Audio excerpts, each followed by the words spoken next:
잠깐만요. 지금 우리 조상이 같은 사람을 가축처럼 손질했다는 거예요? 역사 썰캐스트. 혹시 좀 좀비 영화 같은 거 좋아하세요? 아우, 저는 무서워서 잘 못 봐요. 왜 갑자기 좀비 영화를... 거기 보면 막 사람이 사람을 물어뜯고 그러잖아요. 네, 그렇죠. 상상만 해도 끔찍하네요. 근데 만약에, 아주 만약에 그게 그냥 영화 속 상상이 아니었다면 어떨 것 같으세요? 네, 그게 무슨 말씀이세요? 그러니까 우리 DNA 어딘가에 아주 오래된 본능 같은 걸로 남아있는 거라면요? 에이, 설마요. 그건 그냥 극단적인 상황에서나 일어나는 비극적인 일이죠. 보통은 그렇게 생각하죠. 근데 이건 상상이 아니라 명백한 증거가 있는 실제 역사예요. 증거요? 어떤 증거요? 우리 아주 먼 조상님들 뼈에 선명하게 새겨진 이빨 자국이랑 칼 자국이요. 잠깐만요. 뼈에 남은 칼자국이요? 그거는 글쎄요, 맹수한테 공격당한 흔적일 수도 있는 거 아니에요? 동굴 같은 데 살았을 테니? 아, 당연히 그럴 수 있죠. 아주 합리적인 의심이에요. 그렇죠. 근데 맹수가 남긴 이빨 자국이랑 사람이 도구로 낸 자국은 모양부터가 완전 다르거든요. 어떻게 다른데요? 맹수 이빨은 뼈를 꾹 누르면서 뭉개니까 U자 모양으로 넓게 파이는데 석기는 V자 형태로 아주 날카롭게 패여요. 아하. 근데 스페인의 그란돌리나라는 동굴에서 나온 뼈에는 전부 다 그 V자 모양 자국이 있었던 거죠. 와. 그럼 사람이 낸 자국이라는 건 확실하네요. 근데 그게 꼭 먹으려고 낸 자국이라고 할 수 있나요? 싸우다가 생긴 상처일 수도 있잖아요. 그게 아니라는 게 더 소름 돋는 거예요. 네. 자국 위치가 우리가 정육점에서 돼지갈비 살 발라낼 때 생기는 흔적이랑 완벽하게 똑같아요. 근육이 붙어있는 지점을 정확히 알아서 그 결을 따라서 살코기만 아주 깨끗하게 도려낸 흔적. 잠깐만요. 지금 우리 조상이 같은 사람을 가축처럼 손질했다는 거예요? 네. 심지어 관절을 꺾어서 부위별로 해체한 흔적까지 그대로 남아있었어요. 그냥 완벽한 도축의 증거죠. 와, 진짜 충격적이네요. 근데 이게 끝이 아니에요. 더 결정적인 게 있어요. 더요? 여기서 더 끔찍한 게 있다고요? 염살자자처럼 굵은 뼈들이 있죠? 네. 그게 예외 없이 전부 산산조각이 나 있었어요. 일부러 깨부순 흔적이 너무 명백하게. 설마. 혹시 갈비탕 드실 때 뼈 안쪽까지 이렇게 쪽쪽 빨아 드세요? 골수. 뼈를 깨서 그 안에 있는 영양가 높은 골수까지 빼먹었다는 거군요. 바로 그거예요. 무거운 돌로 뼈를 내리쳐서 깨고 그 안에 든 고소한 골수를 싹 빨아먹은 거죠. 더 기가 막힌 건 그 동굴에서 같이 나온 사슴이나 들소뼈도 정확히 똑같은 방식으로 처리됐다는 거예요. 사람 뼈랑 동물 뼈를 똑같이 취급했다. 네, 그냥 사람을 사냥감이랑 전혀 구분하지 않았던 거죠. 어린아이 뼈부터 어른 뼈까지 정말 남김없이 알뜰하게 먹어치운 흔적만 남았어요. 진짜 듣기만 해도 힘드네요. 근데 그 시대는 엄청 춥고 혹독한 빙하기였잖아요. 그렇죠. 먹을 게 너무 없어서 정말 살아남기 위해서 어쩔 수 없이 그런 선택을 한 거 아닐까요? 막 눈물을 흘리면서 동료의 시신을 먹었을 수도 있잖아요. 살아남아야 하니까. 맞아요. 처음엔 모든 학자들이 다 그렇게 생각했어요. 극한의 굶주림이 빚어낸 인류의 비극이다. 이게 가장 합리적이고 어쩌면 가장 인간적인 해석이었죠. 근데 그럴 수밖에 없었을 것 같아요. 근데요. 네. 그 비극적인 상상을 그냥 산산조각 내버리는 증거가 나와버렸어요. 어떤 증거요? 그걸 뒤집을 만한 게 있었어요? 네. 고고학자들이 그 동굴 주변을 더 깊이 파봤거든요. 네. 근데 그 동굴 안이랑 주변에 사슴, 말, 들소 같은 다른 동물들 뼈가 말 그대로 산더미처럼 쌓여 있었던 거예요. 네. 잠깐만요. 지금 뭐라고 하셨어요? 먹을 게 부족하기는커녕 오히려 넘쳐나는 곳이었다는 거죠. 아니 그럼 배가 고파서 먹은 게 아니었다고요? 네. 먹을 게 잔뜩 있었는데도 굳이 사람을 먹었다.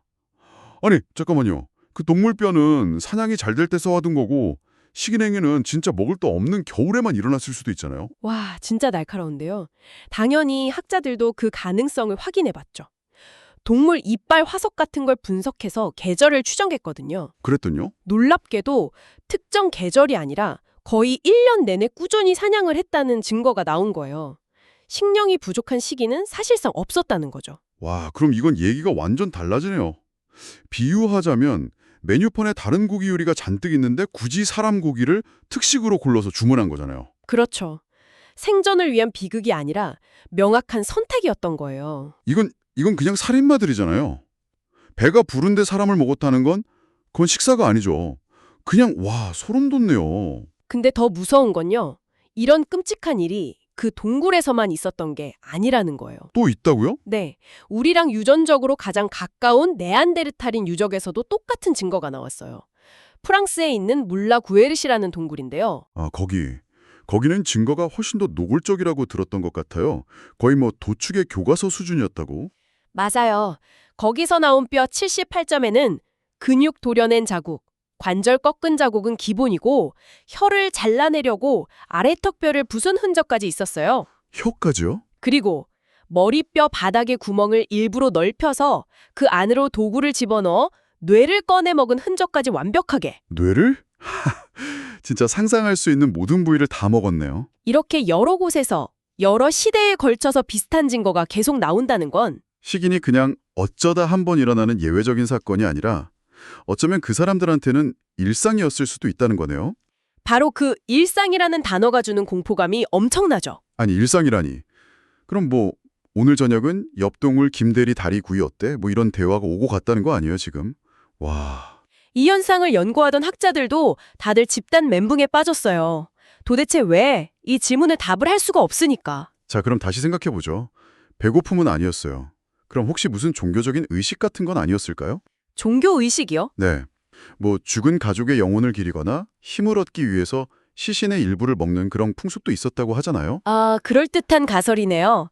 만약 그렇다면 이 끔찍한 행위에도 나름 경건한 이유가 있었다고 볼 수 있을 텐데. 그렇죠. 근데 임원에도 결정적인 반박 증거가 있었어요. 아, 또요. 뭐죠? 의식을 위해 시신을 다룬다면 되게 조심스럽고 정중하게 다루잖아요. 함부로 훼손하지 않고요. 네, 당연하죠. 근데 그 동굴들에서 발견된 사람 뼈들은 그냥 먹고 버린 동물 뼈들이랑 완벽하게 똑같이 취급당했어요. 아, 아무렇게나 깨부수고 골수까지 다 빼먹고 다른 음식물 쓰레기랑 같이 동굴 구석에 그냥 처박혀 있었던 거군요.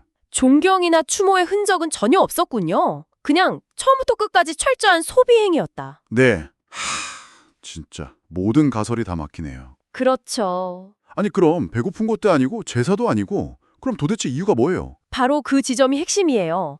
학자들이 뼈를 다시 분석하다가 드디어 이 모든 걸 설명할 수 있는 단서를 찾아냈거든요. 보내주신 자료들 보면 분명 배고파서도 아니고 무슨 종교 의식 때문도 아니라고 하셨잖아요. 도대체 왜 우리 조상들은 동족을 먹었던 거예요? 네, 바로 본론으로 들어가죠. 그 이유는요, 지극히 현실적이고 또 계산적인 경쟁자 제거 전략이었습니다. 경쟁자 제거요? 네. 영역 다툼이라는 동기랑 생존 가성비라는 현실이 딱 결합된 결과였던 거죠. 가성비요? 잠깐만요. 사람을 먹는데 가성비라니. 와, 이거는 무슨 차가운 합리성 같은 게 느껴지는데요? 맞아요. 그 스페인 그란돌리나 유적지 자료가 바로 그 증거예요. 자, 80만 년 전으로 한번 가보죠. 우리 부족이 사는 동굴 앞에 아주 좋은 개울이 있어요. 네네, 최고의 사냥터이자 식수원이죠. 그렇죠. 그런데 옆 부족이 자꾸 우리 구역을 침범해요. 이건 그냥 시비가 아니라 생존권이 걸린 문제거든요. 아, 당연히 싸워야죠. 물러서는 순간 우리 부족이 다 굶은 거니까요. 목숨 걸고 싸워야죠. 그렇죠. 그래서 결국 전쟁이 벌어졌고 우리가 이겼어요. 바닥에 적부족 시신 6구가 널려 있습니다. 아, 지금 다들 전쟁하느라 탈로리를 엄청 써서 지쳐있는 상태고요. 이 시신들 어떻게 할까요? 끔찍하네요. 묻어주거나 어디 버려야 하는 거 아니에요? 그건 현대인의 감상이죠. 원시인 눈에는 그게 그냥 고기로 보이는 거예요. 아, 고기. 네. 사냥의 수고나 위험 부담 없이 얻을 수 있는 아주 신선한 고단백 정육인 셈이죠. 와, 듣고 보니 그렇네요. 바로 그겁니다. 그란돌리나 유적지에서 사람 뼈랑 동물 뼈가요, 전혀 구분 없이 똑같은 방식으로 처리돼서 발견됐어요. 똑같은 방식이요? 네, 똑같은 돌칼로 살을 발라내고 골수를 빼내려고 똑같이 뼈를 부수고 먹고 남은 뼈는 그냥 음식물 쓰레기처럼 한데 버려졌어요. 어떤 의식의 흔적 전혀 없었습니다. 와, 그러니까 인간이 그냥 메뉴 중 하나였다. 이 말이네요. 정확합니다. 그래서 고고학자들이 이걸 미식적 식인이라고 부르는 거예요. 미식적이요? 그러니까 뭐 특별한 이유 없이 그냥 영양가 있고 맛있어서 먹었다. 이런 건가요? 그렇죠. 이걸 경쟁자 제거랑 연결해 보면 적을 먹는 행위는 우리 배를 채우면서 동시에 경쟁 부족의 씨를 말려버리는 말 그대로 일석이조의 완벽한 전략이었던 거죠. 와, 죽인 이유가 그냥 상대를 도시락으로 봤다는 거군요. 세상에. 근데 더 무서운 게 있어요. 그들이 아주 효율적인 포식자였다는 점입니다. 효율적이요? 네. 유적지 인구를 분석했더니 희생자 대부분이 어린이하고 청소년이었어요. 네. 아니, 애들을요? 아, 이건 진짜 손 넘는 거 아닙니까? 감정은 잠시 접어두고 포식자의 논리로 한번 생각해 보세요.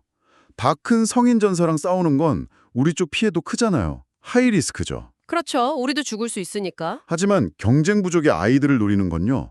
훨씬 적은 노력으로 확실한 목표물을 얻는 로우 리스크 하이 리턴 전략인 거예요. 하루 종일 사슴 쫓아다니는 것보다 훨씬 효율적으로 고열량 식량을 확보하는 방법이었던 거죠. 미쳤네요. 이건 뭐 분노나 증오가 아니라 그냥 지독할 정도로 계산적인 자원 획득 활동이었군요. 인간의 존엄성 같은 건 아예. 존엄성은 배가 불러야 나오는 사치죠. 그 자료에 인체 칼로리 분석한 연구도 있었잖아요. 아, 네, 봤어요. 성인 남성 한 명이 약 12만에서 14만 킬로칼로리, 60명 부족 전체가 하루를 버틸 수 있는 양이에요. 아, 제발 그 칼로리 계산은 그만해요. 진짜 뇌가 오염되는 기분이라고요. 허벅지 근육이나 내장 지방은 최고급 에너지원이었을 거고요. 아니, 그래도 같은 인간인데 죄책감은 없었을까요? 다른 부족은 우리가 아니에요. 그냥 늑대나 곰 같은 경쟁 포식자였을 뿐입니다. 오히려 잡아먹는 행위 자체가 이 구역의 최상위 포식자는 우리다라고 알리는 일종의 공포 마케팅이었을 수도 있죠. 아, 그렇군요.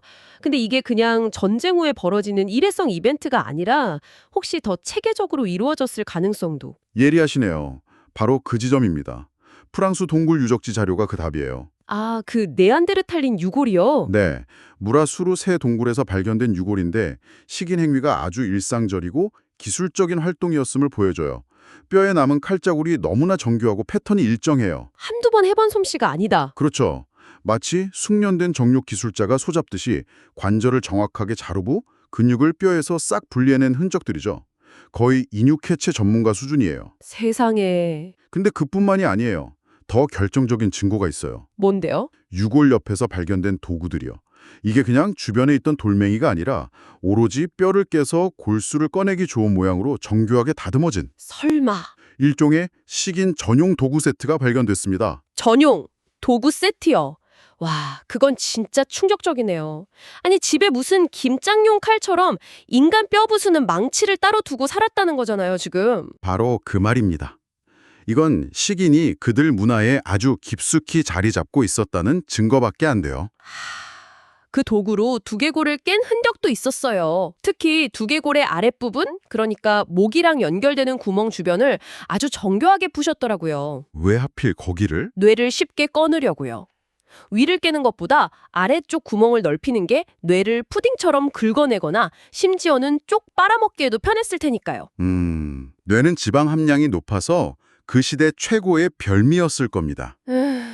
아, 오늘 저녁 메뉴가 순두부찌개였는데 다 망했어요, 진짜. 이게 팩트인 걸 어떡해요. 결론은 초기 인류한테 식인은 그냥 일상이었다는 겁니다.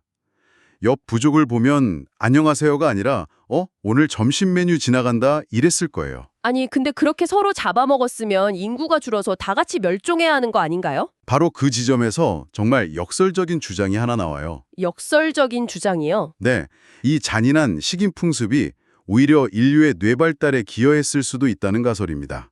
네. 그게 무슨 말이에요? 뇌가 엄청난 에너지를 쓰는 기관이잖아요. 인류의 뇌가 폭발적으로 커지기 시작한 시기가 안정적인 고칼로리 단백질과 지방 공급이 가능해진 때랑 맞물리거든요. 아, 사냥 기술이 아직 부족하던 시절에 가장 확실하고 효율적인 고에너지 공급원이 뭐였을까요?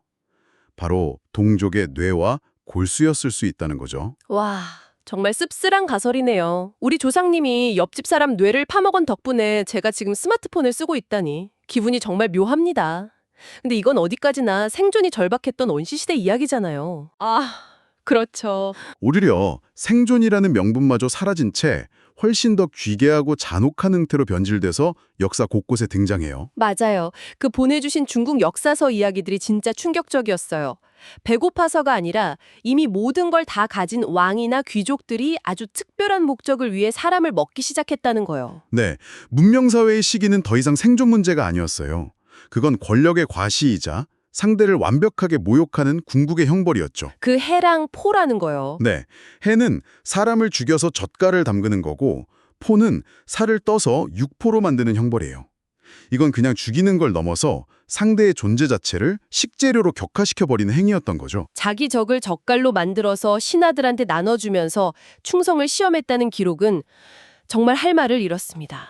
생존을 위한 식인보다 훨씬 더 악마적으로 느껴져요. 그 욕망이 여기서 그치지 않고 더 기이한 방향으로 뻗어나가요. 바로 약이라는 이름으로 포장된 식인입니다. 아, 이건 보내주신 자료 중에서도 가장 소름 끼치는 부분이었어요. 특히 우리나라 근현대 기록에서 발견되는 사례들이요. 네, 그 부분은 정말 믿고 싶지 않더라고요. 어린 아이의 간이나 뇌를 먹으면 병이 난다는 그 끔찍한 미신?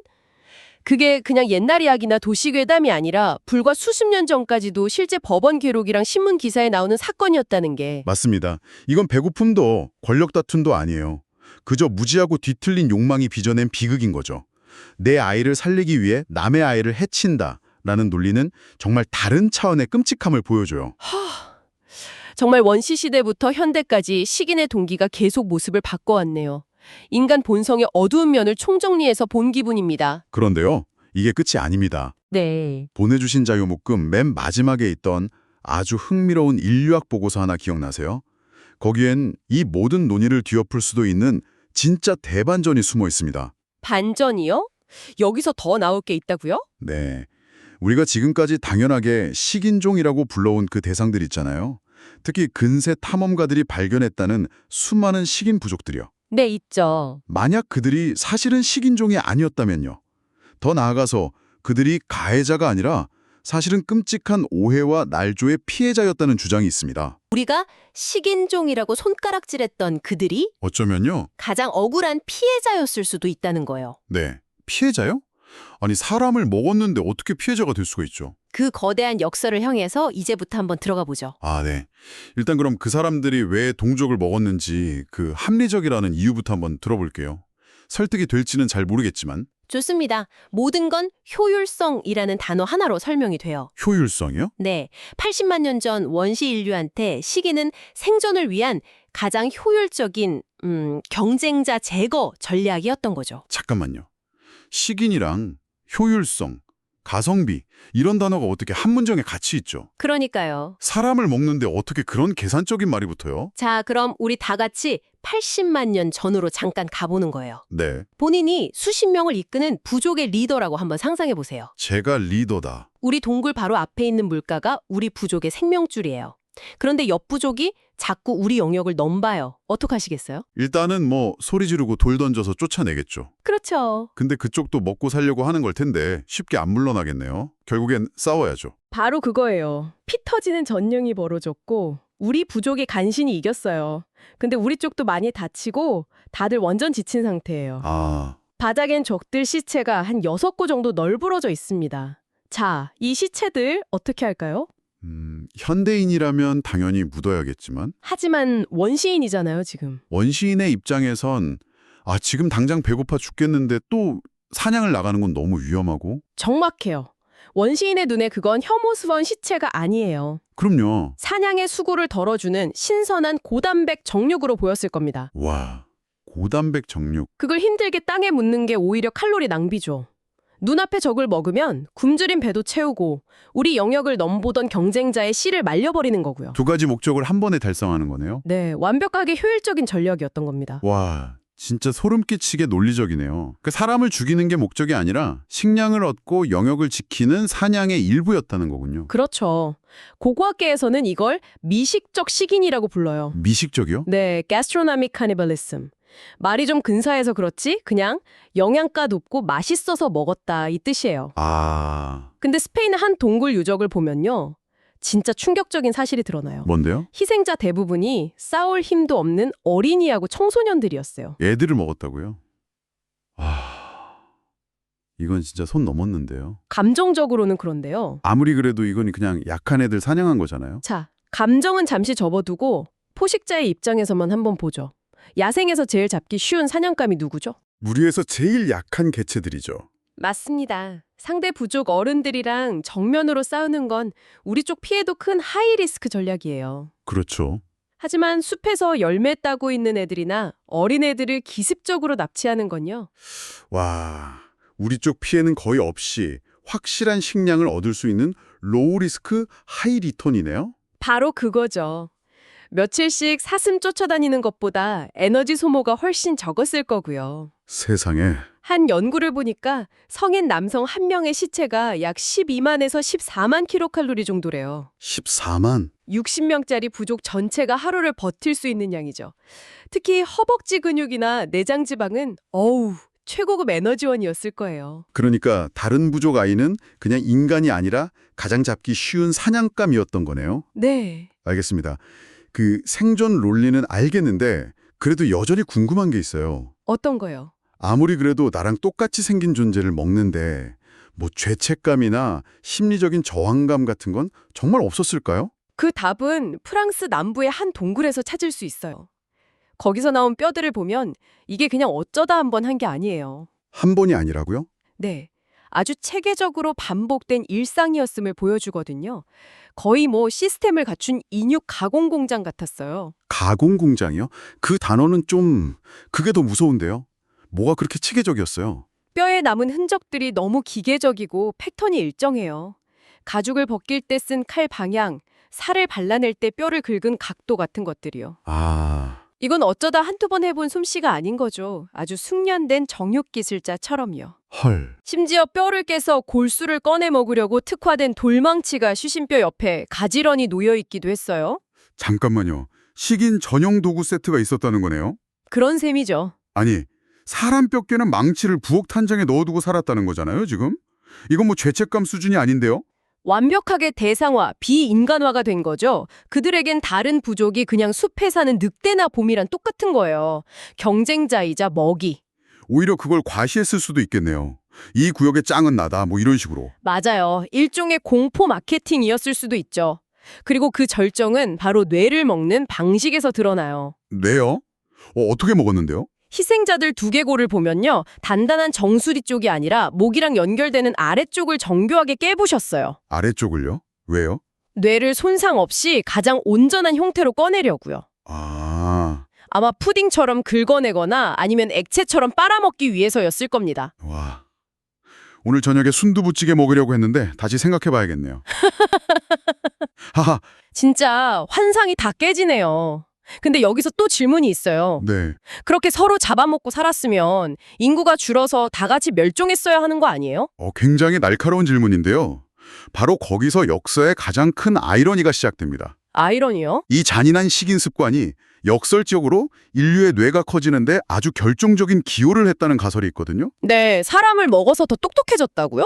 그게 무슨 말이에요? 뇌는 엄청난 에너지를 쓰는 기관이잖아요. 그쵸. 인류의 뇌가 커지기 시작한 시점이랑 고칼로리 단백질 섭취가 늘어난 시점이 정확히 일치해요.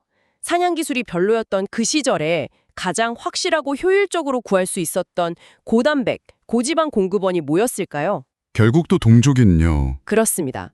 동족을 먹으면서 얻은 그 막대한 에너지가 아이러니하게도 지금의 똑똑한 현생 인류를 만든 밑거름이 되었을 수 있다는 거죠. 피로 쓴 식단표 덕분에 만물의 영잔이 됐을지도 모른다. 와, 기분 진짜 이상하네요. 네. 하지만 이건 어디까지나 먹고 살기 힘들었던 원시시대 이야기겠죠. 글쎄요. 아, 옛날 미개한 사람들은 그랬구나 하고 안심하기엔 좀 이릅니다. 네. 문명이 발달한 뒤에도 시기는 절대 사라지지 않았거든요. 오히려 더 기괴하고 은밀하게 변질됐을 뿐이에요. 문명시대에는 생존 때문은 아니었을 거 아니에요. 배부른데 왜 사람을 먹어요? 생존이 해결되니까 시기는 이제 권력, 징후, 미신 같은 새로운 옷을 입기 시작해요. 권력이요? 중국 역사 기록을 보면 사람 요리법이 수십 가지나 나와요.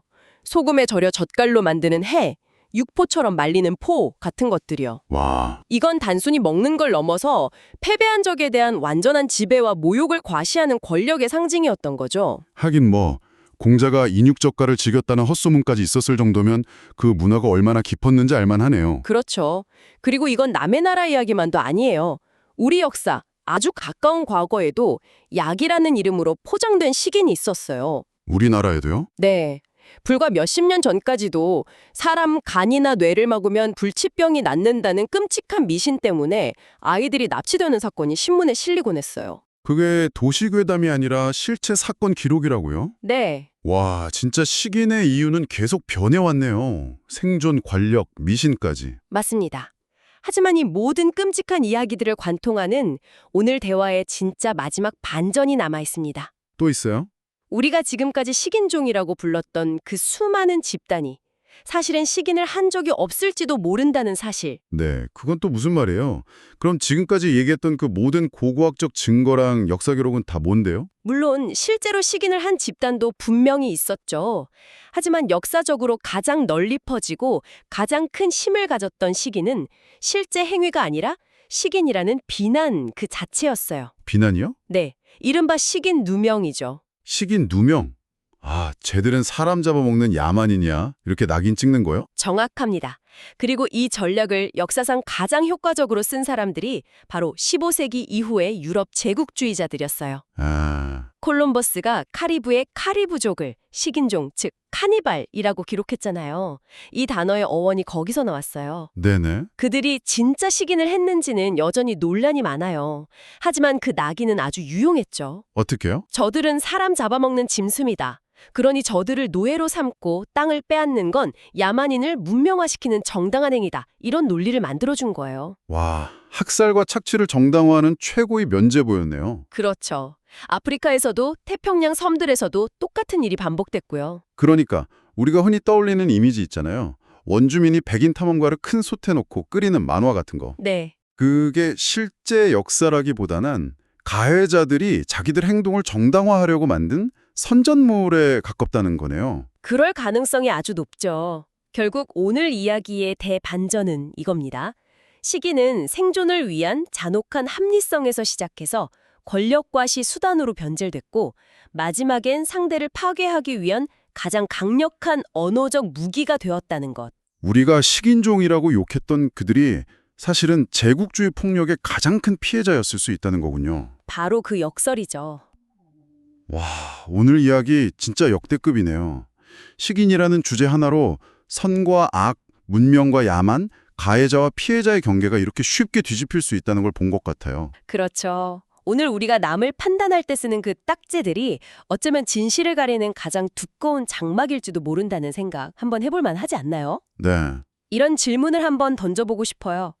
과거에 식인종이라는 낙인이 그랬던 것처럼 오늘날 우리는 상대를 비인간화하기 위해 어떤 새로운 단어들을 쓰고 있을까요? 와, 오늘 이야기 진짜 역대급이었다. 그치. 오늘 썰이 재밌었으면 구독과 좋아요, 알림 설정 잊지 말고 꼭 눌러줘. 우린 더 센 이야기로 돌아올게. 안녕!